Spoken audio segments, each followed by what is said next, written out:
A media report says U.S. officials are holding talks with former Taliban members to find a solution to the Afghanistan war.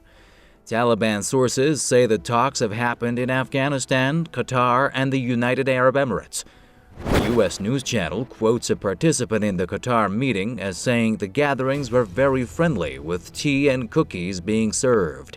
It also claims the Taliban delegates do not want to be identified by the intelligence services of Russia, China, and Arab countries as they fear for their security. The Taliban count on former commanders and political leaders for such purposes. I don't know how true or false this report from NBC is, but I won't be surprised if the Americans are talking directly to Taliban, and for two reasons.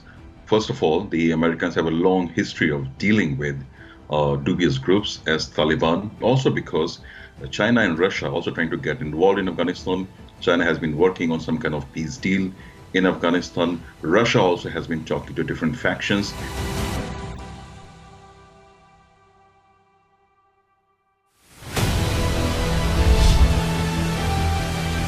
Talks between the U.S. and the Taliban are not new.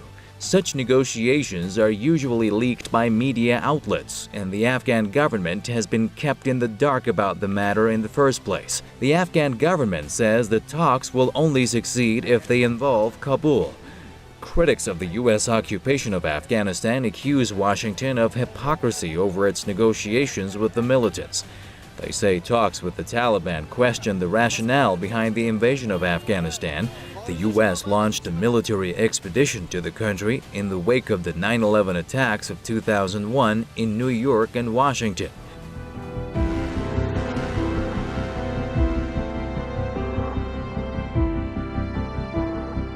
Some observers speculate that U.S. President Donald Trump seeks to withdraw American troops from Afghanistan. The Taliban is seen to have the upper hand, or at least reached a stalemate versus a weakened and divided government in Kabul. Afghanistan's foreign backers are growingly weary of the war. If you look at Donald Trump's history, I mean, he's a businessman. He believes in transactional relationship. He sees the world in profit and loss terms, and he thinks that keeping American troops in Afghanistan is not bringing any benefit to the U.S.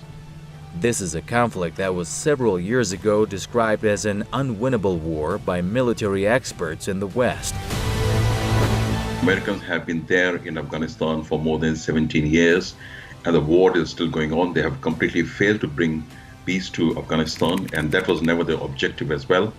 And Taliban is now practically running shadow government in many parts of the country. It's a very powerful group there, and the NATO alliance has failed, the Americans have failed, everyone has failed. The U.S. launched the war with the stated aim of toppling the Taliban regime. More than 2,400 Americans have died in the conflict. The U.S. has spent billions upon billions of dollars for what has turned out to be America's longest war.